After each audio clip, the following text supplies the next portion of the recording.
From Kenjaku being the truck driver who ran over Rika, to Jujutsu Kaisen being a Naruto clone, here are the craziest Jujutsu Kaisen theories that will leave you speechless. Number 10. Shoko heals her lungs and liver with a reversed curse technique. There's no question that Shoko is the best girl in Jujutsu Kaisen, but people have flaws. In Shoko's case, it's her chain smoking and drinking. Whenever you look at the poor old thing, she is either drinking or has a cig in her mouth. That's a bit ironic considering she's the best doctor among the sorcerers. Any normal person would be stoned 24/7. They might even die from consuming the amounts Shoko does. However, there's a crazy theory that suggests Shoko is using her reversed curse technique to heal her lungs and liver from being destroyed by the intoxicants. She has healing curse energy after all, and it would make sense how Shoko is able to smoke and drink like there's no tomorrow. Number 9. Kinjaku was driving the truck that killed Rika. Don't you think it's odd that Yuta, someone with immense cursed energy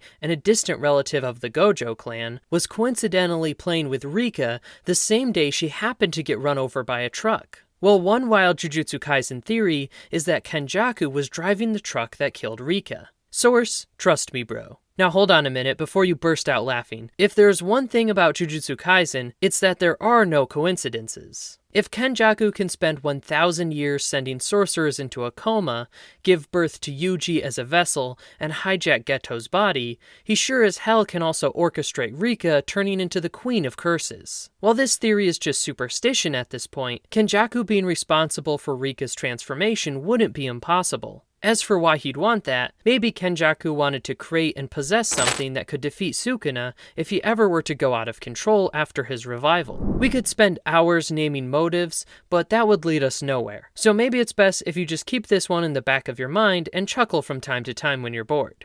Number 8. Yuji's domain expansion is a boxing ring. Domains are what we call the ace in the hole for Jujutsu sorcerers. Whenever sorcerers are close to defeat, they whip out these bad boys and kill their opponents. While we have seen many characters including Gojo, Jogo, and Sukuna use their domain expansions throughout the series, many fans have pondered what Yuji Itadori's domain expansion would be like in an alternate reality. It's an interesting question, and one wild theory suggests Yuji's domain expansion would be a boxing ring. I know it sounds bonkers at first, that's what I thought too. But if you think about it, it makes sense. We've seen that Yuji has insane physical strength. He can jump higher, run faster, and is way stronger than any average human being. Throughout Jujutsu Kaisen, the only weapons Yuji loves to use are his fists, so his domain being in the form of a boxing ring that increases his physical strength further, as well as removes all cursed energy from enemies, just fits perfectly. Imagine that, Yuji is going Mike Tyson mode in a boxing ring against a powerless Mahito. Number 7. You need to be near death to unlock domains. Now speaking of domain expansions, this leads to another crazy Jujutsu Kaisen theory. How exactly do you unlock a domain expansion? The manga hasn't ever listed the conditions for this, but naturally there have been much speculation around this subject. Most characters in Jujutsu Kaisen already had a domain expansion by the time we saw them. However, there were instances when Jujutsu sorcerers unlocked their domain, namely in the case of Megumi and Mahito. Megumi unlocked his domain in a battle against a curse. He was badly beaten and was going to summon Mahoraga. Summoning Mahoraga would have killed him in the process. So in this life and death situation, he dug deep and conjured Chimera Shadow Garden. Similarly, Mahito was about to be killed by Nanami and Yuji when he also developed his domain Self-Embodiment of Perfection. With these as evidence, it's pretty safe to assume that one can only unlock a domain during a deadly battle. That would also mean that Gojo, Jogo, Sukuna, and the rest of the domain users were going to die at some point in their lives, and that's when they too developed an innate domain. That said, this might be only one condition that has to be fulfilled. Maybe the sorcerer has to be strong beyond a certain point, so it's kinda anyone's guess. What do you think? Number 6, Megumi was supposed to eat Sukuna's finger. Come to think of it, did any of you find it odd that out of all the Jujutsu sorcerers, Megumi was the one sent to retrieve Sukuna's finger in episode 1? Well, there's a theory that Megumi was coerced into visiting Yuji's high school. Someone probably wanted Megumi to find Sukuna's finger and then eat it so he could become the vessel of Sukuna. Some theories suggest it was Kenjaku who wanted this. But then that would contradict the fact that Kenju gave birth to Yuji to become the vessel of Sukuna. This Megumi theory doesn't exactly have any legs, but then again, this is Jujutsu Kaisen we're talking about. If a 1,000-year-old brain can survive by changing bodies, then anything's possible.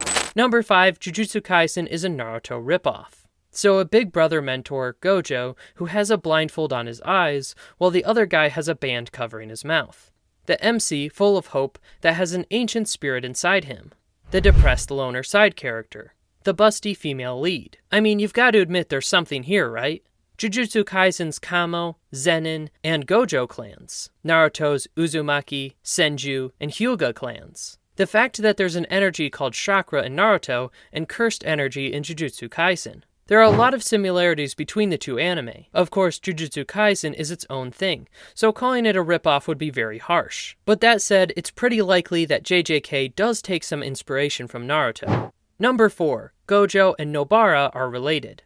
Did you know that Gojo and Nobara are related? Well, neither did I until a random fan pointed out some similarities. While we know Satoru is from the Gojo clan lineage, Nobara's past, on the other hand, is a complete mystery. There's one theory that speculates Nobunara's family is actually a branch of the Gojo clan, and that Nobunara is a relative of Gojo. Nobunara tells us that she learned her straw doll technique from her grandmother, that she has inherited it from her. However, in the anime, there are only 3 big families that have inherited techniques as far as we know. The Zenin clan, the Kamo clan, and the Gojo clan. It's unlikely Nobunara is part of the first 2, and many people have always found it weird that the Gojo clan has only one member, that is Satoru. So it's possible Nobunara is a distant relative of Gojo, whose family happened to branch off many years earlier. Putting this aside, the actual reason why people think Nobunara and Gojo are related is because they have an uncanny facial resemblance.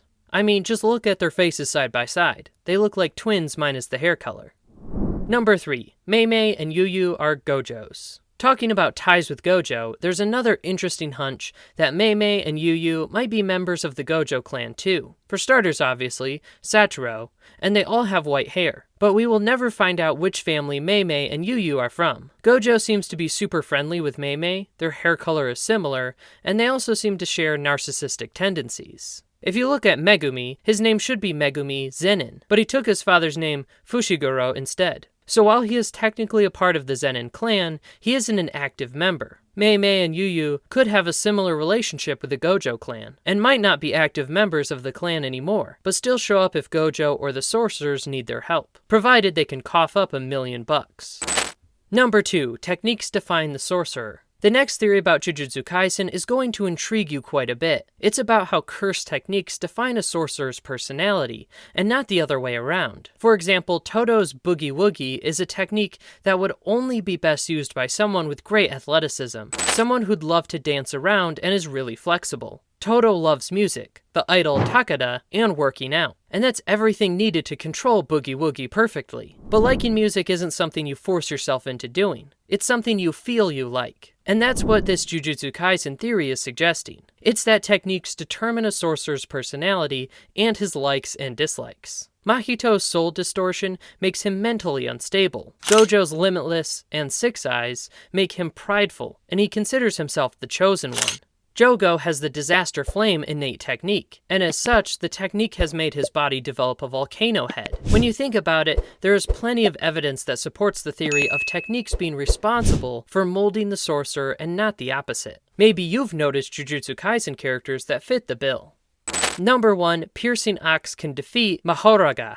Mahoraga is pretty much unkillable, but there might finally be a way. The Piercing Ox Shikigami was revealed in chapter 218, and it attacks by charging up and then ramming into the enemy. The longer Piercing Ox charges, the stronger its ram will be. So if you think about it, theoretically, you could put the Piercing Ox on a treadmill for a week, a month, or maybe a year to charge up its attack indefinitely. Then you could summon Mahoraga and let the Piercing Ox ram into it. That should kill it, right?